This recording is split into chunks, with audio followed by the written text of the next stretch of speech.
আমাদের মনের কাহিনী চ্যানেলটির সকল প্রকার পাঠ গল্প দেখতে আমাদের চ্যানেলটি সাবস্ক্রাইব করে পাশে থাকা বেল আইকনে ক্লিক করুন।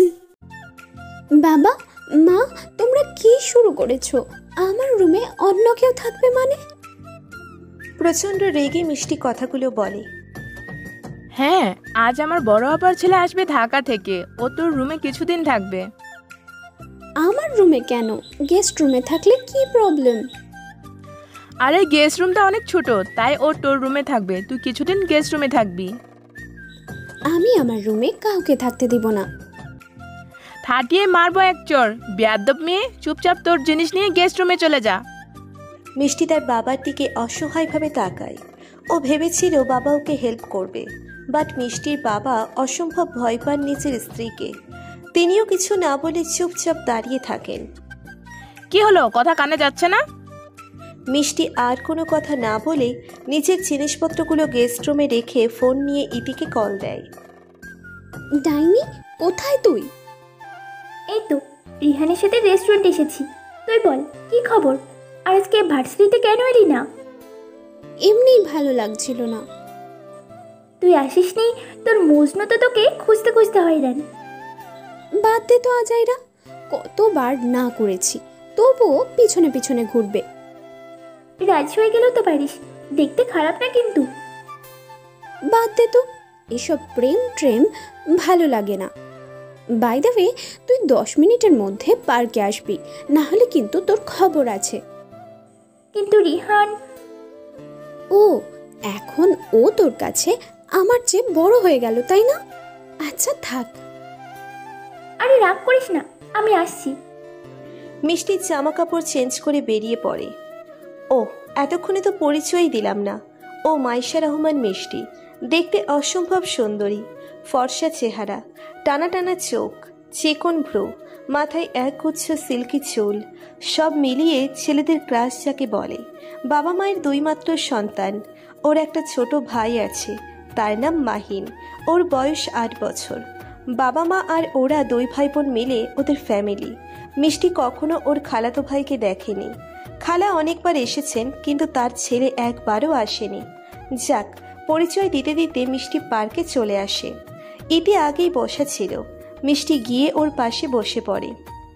কিরে, এত জরুরি ডাকলি কেন বল? আরে, মহা ঝামেলায় পড়েছি। কি হয়েছে? মা আমার রুমে তার কোন বোনের ছেলেকে থাকতে দিবে, এটা নিয়ে মেজাজ বেশ গরম। তুই তো জানিস আমি কাউকে নিজের রুমে থাকতে দিই না। তো এখন কি করবি? আগে আসুক, এমন ব্যবস্থা করব 1 সপ্তাহে দৌড়ে পালাবে। আমার বিশ্বাস আছে তোর উপর। আচ্ছা চল, ফুচকা খাই। ফুচকা খেয়ে মিষ্টি বাসার দিকে যাচ্ছিল, হঠাৎ কেউ ওকে ডাক দেয়। Excuse me. মিষ্টি পিছন ফিরে তাকায়। ছেলেটা কালো শার্ট আর হোয়াইট জিন্স পরা, পায়ে কালো লোফার, কাঁধে একটা ব্যাগ আর হাতে একটা ট্রলি ব্যাগ। দেখতে বেশ সুদর্শন। বলুন। অ্যাকচুয়ালি আমি এখানকার কিছু চিনি না। আপনি কি আমাকে অ্যাড্রেসটার কথা একটু বলে দিতে পারবেন? মিষ্টি চুপচাপ কাগজটা হাতে নেয়। ও অবাক দৃষ্টিতে কিছুক্ষণ কাগজের দিকে তাকিয়ে থাকে। তারপর, ভাইয়া, আপনি তো ভুল রাস্তায় এসেছেন। এই যে এখান থেকে ডানে গিয়ে তারপর বামে যাবেন, তারপর আবার ডানে, এরপর একটা গলি দিয়ে সোজা চলে যাবেন, তাহলেই পৌঁছে যাবেন। Thank you. মিষ্টি চুপচাপ হাঁটে আর মনে মনে শয়তানি হাসি দিতে থাকে। এসছে আমার রুম দখল করতে, এখন ঘুরে বেড়াক। মিষ্টি চলে এসে দেখে ওর মা দরজার কাছে দাঁড়িয়ে আছে। তাকে দেখে কিছুটা চিন্তিত লাগছে। মা, তুমি এখানে কি করছো? ওর তো এতক্ষণ চলে আসার কথা, কি জানি কি হলো। মা, তুমি শুধুই টেনশন নিচ্ছ। সে তো আর বাচ্চা না যে হারিয়ে যাবে। তুই থাম, আমার বোনের একমাত্র ছেলে, ওর কিছু হলে আমি রেনুকে কি জবাব দেব? ওই তো এসে গেছে। আসসালামু আলাইকুম। কেমন আছিস ছোট আম্মু? ভালো।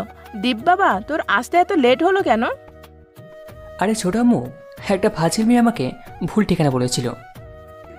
বলতেই হঠাৎ মিষ্টির দিকে চোখ পড়ে ওর। দীপ প্রশ্ন করে।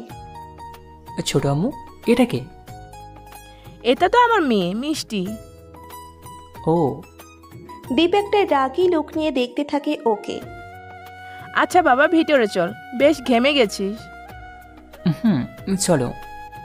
মিষ্টির দিকে একটা রাগী লোক দিয়ে যা বাবা, ফ্রেশ হয়ে আয়, আমি খাবার বেড়ে দিচ্ছি। মিষ্টি তোকে রুম দেখিয়ে দিবে। আচ্ছা। মিষ্টি, ওকে রুমে নিয়ে যা। আচ্ছা। দুজনে সিঁড়ি পেয়ে দোতলায় চলে যায়। মিষ্টি ডোর খুলে রুমে প্রবেশ করে। দীপও ওর পেছন পেছন ঢুকে ব্যাগ দুটো ফেলে রুমের দরজা লাগিয়ে দেয়। দরজা লক করলেন কেন? দীপ কিছু না বলে এগোতেই থাকে। মিষ্টি পেছনে যেতে যেতে দেওয়ালের সাথে পিঠ ঠেকে যায়। ইউ স্টুপিড, কাজটা ঠিক করলে না। এখন থেকে দেখবে দীপ কি জিনিস। রাগে দাঁতে দাঁত চেপে মিষ্টিকে দেওয়ালের সাথে চেপে ধরে। মিষ্টি ভয়ে কিছু বলতে পারে না। মানুষটাকে দেখে বেশ ভয় লাগছে ওর। লাইফে ফার্স্ট টাইম মনে হচ্ছে ও বড় কোনো বিপদে পড়তে যাচ্ছে। দীপ তাকিয়ে দেখে মিষ্টি বেশ ঘাবড়ে গেছে। দীপ ওকে ছেড়ে দিয়ে ব্যাগটা নিয়ে খাটের উপর রাখে। রুম থেকে একটা মেইলি মেইলি ঘ্রাণ আসছে।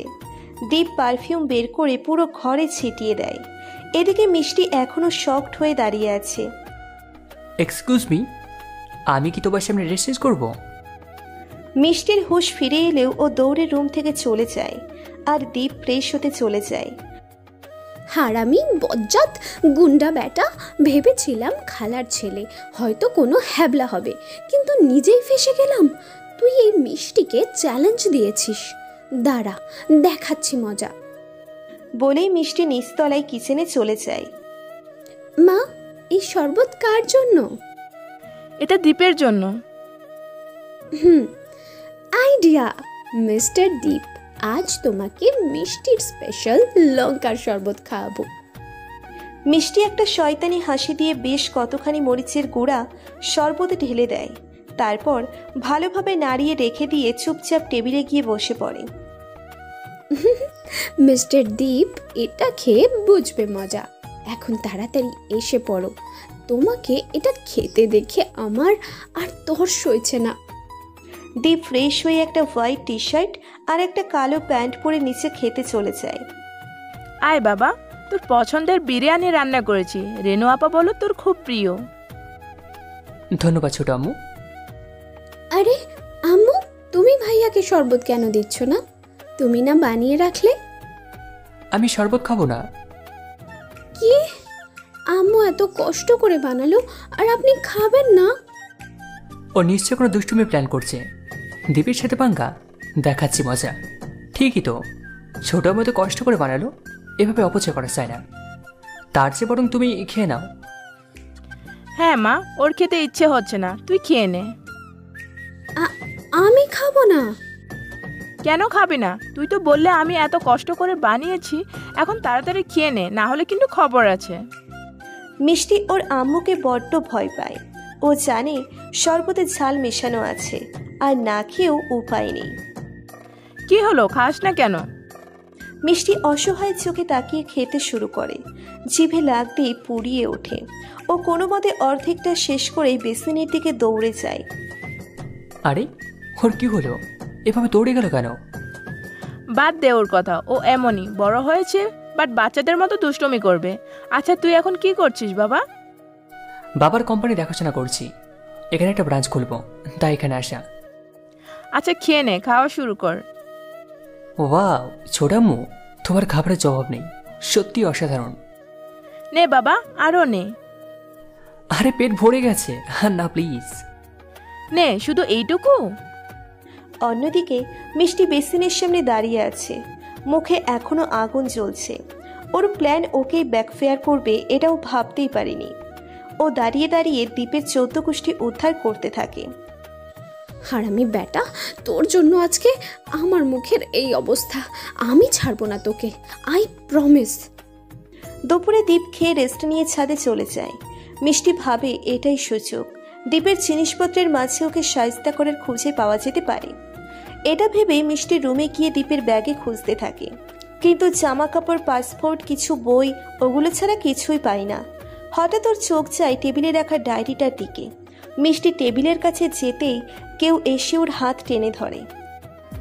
আমার রুমে কি করছো? আসলে হোয়াট? আসলে আমার কিছু জিনিস রেখে গেছি, তাই নিতে এসেছিলাম। এখন যাই। ওয়েট, আমি কি যাবার অনুমতি দিয়েছি? সকালে আমাকে ভুল অ্যাড্রেস দিয়েছিলে তুমি, আর দুপুরে সর্বদা তুমি কি মিশিয়েছো? এটা কি ছোট মুখে বলবো? প্লিজ না, আমি তো ফান করছিলাম। ও আচ্ছা, বলবো না। সত্যি?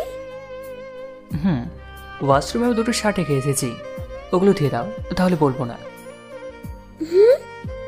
আমি শার্ট ধুয়ে দিব? আজ অব্দি নিজের জামাও ধুলাম না। আচ্ছা, আমি যাচ্ছি তাহলে ছোট আম্মুর কাছে। আচ্ছা বাবা, ধুয়ে দিচ্ছি। বলেই মিষ্টি ওয়াশরুমে চলে যায়, আর দীপ ওর পেছনে দাঁড়িয়ে হাসতে থাকে। শোনো, ওটা কি তোমার favourite shirt? So be careful. মিষ্টি একটা ভেংচি দিয়ে চলে যায়। মিষ্টি ওয়াশরুমে গিয়ে শার্ট ধুচ্ছে। এটা ইতি আর মায়া শুনলে নিশ্চয়ই হাসতে হাসতে বেহুশ হয়ে যাবে। না, প্রতিবার দীপকে সাজতা করছে, ওর কিছু করতেই হবে। হঠাৎ ওর মাথায় আবার প্ল্যান আসে, আর মিষ্টি একটা ডেভিল মার্কা হাসি দেয়। একটু পরেই ও দীপের সামনে গিয়ে দাঁড়ায়। ভাইয়া, আপনার শার্ট। কি হয়েছে? ধুতে গিয়ে অনেকটা ছিঁড়ে গেছে। হোয়াট? আগে কখনো ধুইনি, তাই এমন হলো। আচ্ছা, মন খারাপ করো না। তাহলে আমি যাই? না, তুমি যেহেতু কাপড় ধুতে পারবে না, তাই আমি তোমাকে জামা কাপড় ধোয়া শেখাবো। আজ আমার সব জামা কাপড় তুমি ধুয়ে দেবে। অসম্ভব। ছোট আম্মু। আরে, আম্মুকে ডাকেন কেন? আচ্ছা, ধুয়ে দিব, বাট প্লিজ সব না। আচ্ছা, অর্ধেক ধুয়ে দিলেই চলবে। মিষ্টি কিছু না বলে অসহায়ভাবে দীপের দিকে তাকিয়ে থেকে ওয়াশরুমে গিয়ে জামা কাপড় ধুতে শুরু করে, আর দীপ দাঁড়িয়ে দাঁড়িয়ে দেখতে থাকে। মিষ্টির এই অসহায় অবস্থা দেখে বেশ হাসি পাচ্ছে ওর। মেয়েটার ফর্সা ফেস রাগে লাল হয়ে আছে। ওকে চলাতে দীপের বেশ ভালোই লাগছে। রাতে মিষ্টি শুয়ে শুয়ে এপাশ ওপাশ করছে। নিচের বিছানা ছাড়া ওর চোখে ঘুমই আসছে না। সারা দিন ওর সব প্ল্যানগুলোই ওকে ব্যাকফায়ার করেছে, আর সব প্রবলেমের মূল হলো দীপ। মিষ্টি রাগে দীপকে ইচ্ছে মতো গালি দিতে থাকে। শয়তান ব্যাটা আমাকে দিয়ে কতগুলো জামা কাপড় ধোয়ালো, কোমরে এখনো যথেষ্ট পেন, নড়তেই পারছি না। হারামি ব্যাটা, তোর বিয়েই হবে না, দেখে নিস। তোর বউ হবে একটা হাতির মতো মুটকি, তার সব জামা কাপড় তোকে ধুতে হবে, তখন বুঝবি মজা। আমার তুলার মতো হাতটা তোর জন্য সিমেন্টের মতো হয়ে গেল, হারামি। রাতে অনেক এপাশ ওপাশ করে মিষ্টি অবশেষে ঘুমোতে সক্ষম হয়। সকালে উঠে তাড়াতাড়ি নাস্তা করে ভার্সিটির উদ্দেশ্যে বেরিয়ে যায়। মিষ্টি বেবি, তোর জন্য সেই কখন থেকে ওয়েট করছি। একটু লেট হয়ে গেল। তা শুনলাম কে নাকি তোর রুম দখল করেছে। শুধু রুম না, আমার আম্মুকে অবধি দখল করে নিয়েছে। এই মিষ্টি, কথা বলছিস না কেন? আচ্ছা, ছেলেটা দেখতে কেমন আর বয়স কত? আমার চেয়ে 2 বছরের বড়, এবছরই পড়াশোনা শেষ করেছে, আর দেখতেও ভালোই। পেয়ে গেছি তাহলে, ওই ছেলেকেই বিয়ে করব, আর তুই হবি আমার ননদ। কেমন হবে বল? না রে বোন, জেনে বুঝে আমি তোকে ওই বাঘের খপ্পরে পড়তে দিব না। ওরা আর কিছু বলবে তখনই সেখানে ফাহিম এসে হাজির। কেমন আছো মিষ্টি? ফাহিম ভাইয়া, আপনি আসুন, আপনারই ওয়েট করছিলাম। কেন? মিষ্টির পিছনে ঘোরা ছাড়া আপনার কোনো কাজ নেই, তাই না? ওর ঘ্রাণ শুকতে শুকতে ঠিকই চলে আসবেন, তাই। ইতি, বাদ দে, চল ক্লাসে যাই। মিষ্টি দাঁড়াও, তোমার সাথে আমার কথা আছে।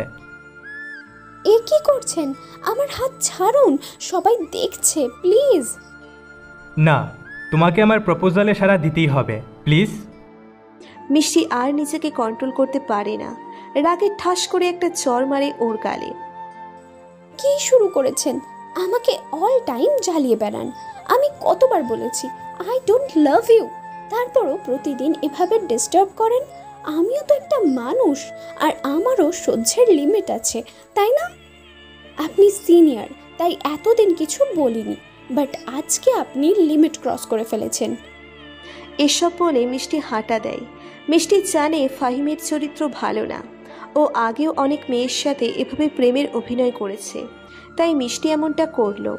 এদিকে ফাহিম দাঁড়িয়ে দেখছে সবাই কৌতূহলী চোখ দিয়ে ওর দিকে তাকিয়ে আছে। কাজটা তুমি ঠিক করলে না মিষ্টি, এর পরিণাম ভোগ করতে হবে তোমাকে। মিষ্টির ক্লাসে ভালো লাগছিল না, তাই ও একটা ক্লাস করেই বাসায় চলে যায়। বাসায় গিয়ে দেখে দীপ সোফায় বসে ল্যাপটপে কাজ করছে। মিষ্টি চুপচাপ রুমে চলে যায়। মিষ্টি রুমে গিয়ে চেঞ্জ করছিল, কিন্তু ওর ডোর লক করতে ভুলে যায়। এদিকে দীপ ওকে ডাকতে গিয়ে দরজা ধাক্কা দিয়ে যা দেখে তাতে ওর চোখ বেরিয়ে যাবার মতো অবস্থা।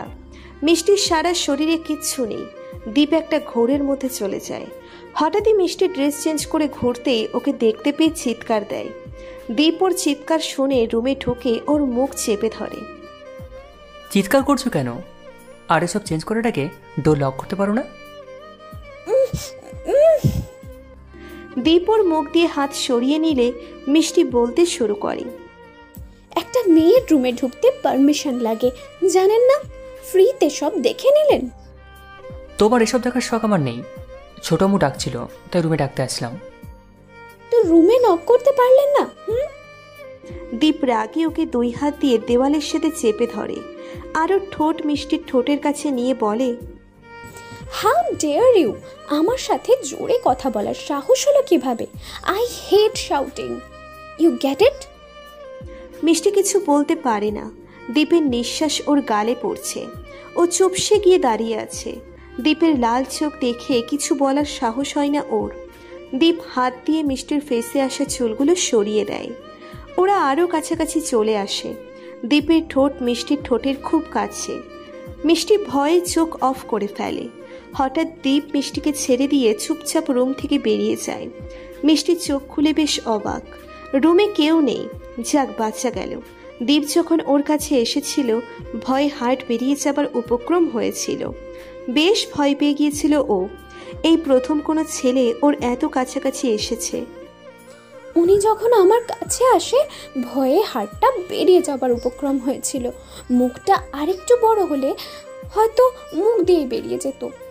না মিষ্টি, তোকে এভাবে ভয় পেলে চলবে না।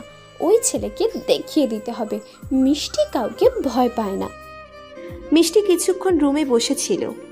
ও ভাবছে দীপকে কিভাবে শাস্তি দেওয়া যায়। হঠাৎ ওর দীপের রুমে দেখা ডায়েরিটার কথা মনে পড়ে যায়। ডায়েরিটা হাতে নিয়েও সেদিন পড়তে পারিনি। আজকেই সুযোগ। মিষ্টি আস্তে আস্তে নিচের রুম থেকে বেরিয়ে দীপের রুমের দিকে চলে যায়। দোতলা থেকেই দেখতে পায় দীপ লাঞ্চ করছে। এই তো সুযোগ। মিষ্টি দীপের রুমে গিয়ে দেখতে পায় ডায়েরিটা টেবিলের উপরে রাখা আছে। ও ডায়েরিটা হাতে নেয়। প্রথম দিকের বেশ কতগুলো পৃষ্ঠা ফাঁকা।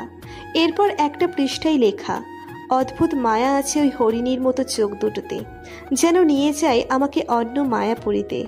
মিষ্টি অবাক হয়। ও ভাবতে থাকে কথাটা কাকে নিয়ে লেখা। ও যতদূর জানে দীপ পড়াশোনা ছাড়া আর কিছুই বোঝে না। ওর এখনো স্পষ্ট মনে আছে সেদিনের ঘটনাটা। মিষ্টি তখন ক্লাস 9-এ পড়ে। ওদের সবচেয়ে ছোট খালার মেয়ে আরশির বিয়ে চলছিল। মিষ্টি সেদিন ফার্স্ট টাইম একটা লাল পাড়ের সাদা শাড়ি পরেছিল। বয়স কম হলেও মিষ্টির রূপ সৌন্দর্য তখনও কম ছিল না। বিয়ে বাড়িতে চারিদিকে মানুষ। হঠাৎই মিষ্টির চোখ আটকে যায় সিঁড়ি থেকে নামতে থাকা একটা ছেলের দিকে। ছেলেটা কালো কাবুলি পাঞ্জাবি পরা। এটা ওর বড় খালার ছেলে দীপ। দীপের পাঞ্জাবিতে হাতা দুটো কোনোই অব্দি গোটানো। সিঁড়ি দিয়ে নামছে আর হাত দিয়ে কপালের উপর আসা চুলগুলো সাইডে করে রাখছে। কেন জানি একটা অদ্ভুত মায়া আছে ওর চোখ মুখে। মিষ্টি দাঁড়িয়ে দাঁড়িয়ে ওকে দেখছিল, কিন্তু দীপ সিঁড়ি দিয়ে নেমে ওকে পুরো সাইড কাটিয়ে চলে যায়, যেন এখানে একটা মানুষ দাঁড়িয়ে আছে ও দেখেইনি। রাতে ছাদে বসে তারা দেখতে বড্ড ভালো লাগে মিষ্টির। ও ছাদে গিয়ে যেই পা বাড়াবে অমনি কারো গলার শব্দ শুনতে পায়। ও ভালোভাবে তাকিয়ে দেখে দীপ আর আরোহী ছাদে দাঁড়ানো। আরোহী হলো আরুষির ছোট বোন। আমাকে এখানে কেন নিয়ে এসেছো? দীপ, আমি তোকে কিছু বলতে চাই। I love you. হোয়াট? মাথা ঠিক আছে তোমার? আমি তোমাকে বোন ছাড়া অন্য কিছু ভাবি না, শুধু বোন। আর এসব প্রেম ভালোবাসায় আমার ইন্টারেস্টেড নয়। একথা বলেই দীপ চলে আসে। ওকে আসতে দেখে মিষ্টিও চুপচাপ ছাদে গিয়ে নেমে পড়ে। পরের দিন বিয়ের শেষে যে যার বাড়িতে চলে আসে। মিষ্টিও সময়ের সাথে সাথে ভুলে যায় দীপকে। একবার দীপদের বাসায় গিয়েছিল, কিন্তু দীপ তখন হোস্টেলে থাকতো, তাই আর দেখেনি ওকে। মিষ্টি এসব ভাবতে ভাবতে বাস্তবে ফিরে আসে। আরোহী আপু তো দেখতে বেশ সুন্দরী, কিন্তু উনি তো আরোহী আপুকেও রিজেক্ট করে দিলেন। তাহলে কার কথা লেখা এখানে? মিষ্টি কিছুই বুঝতে পারছে না।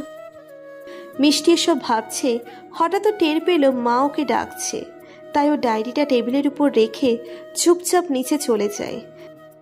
তোকে সেই কখন থেকে ডাকছি, কোথায় ছিলি? হ্যাঁ, আয় খেতে বস। সরি, ঘুমে একটু চোখটা লেগে গিয়েছিল, তাই শুয়েছিলাম। তোমাকে তো দেখে মনে হচ্ছে না তুমি শুয়েছিলে। ও, আপনি যে মনোবিজ্ঞানী সেটা তো জানতাম না। মিষ্টি, ঠিক করে কথা বল। ও হ্যাঁ, আজ থেকে দীপ তোকে পড়াবে। পড়াশোনা তো কিছুই করিস না, সামনে এক্সাম, তাই দীপ তোকে পড়া দেখিয়ে দিবে। খবরদার পড়তে বসে দুষ্টমি না মোটেও। কি? মা, তোমরা আমাকে এই কষায়ের কাছে বলি দেওয়ার জন্য উঠে পড়ে লেগেছো কেন বুঝতে পারছি না। কি বিড়বিড় করছিস? কই কিছু না তো। এখন চুপচাপ খা আর পড়তে বসে, নো দুষ্টমি, মনে থাকে যেন। মিষ্টি চুপচাপ খাচ্ছে আর ভাবছে দীপ তো ওকে এখন কিমা বানানোর ভালো সুযোগ পেয়ে গেল। না জানি সামনে আরও কি হয়। খাওয়া শেষ করে মিষ্টি রুমে চলে যায়। কাল রাতে ঘুম হয়নি, তাই আজ বেশ লম্বা একটা ঘুম দেয়। ঘুম দিয়ে উঠে দেখে সন্ধ্যা হয়ে গেছে। আড়ামোড়া ভেঙে সামনে তাকিয়েই চমকে ওঠে। দীপ পায়ের উপর পা তুলে চেয়ারে বসে হাতে একটা বই নিয়ে দেখছে। আপনি এখানে কি করছেন? ভাবছিলাম তোমার পাশে ঘুমাবো। ঘড়ির দিকে দেখো, 7টা বাজে। রাফার, একটা মানুষ এত টাইম কিভাবে ঘুমায়? 5 মিনিটের মধ্যে ফ্রেশ হয়ে টেবিলে আসো। ভাইয়া, আমার মাথা ব্যথা করছে অনেক, প্লিজ কাল থেকে পড়বো। আমি কোনো এক্সকিউজ চাই না, বুঝলে? তুমি চুপচাপ ফ্রেশ হয়ে এসো নাও। মিষ্টি আর কি করবে, বাধ্য মেয়ের মতো ফ্রেশ হয়ে এসে টেবিলে বসে পড়ে।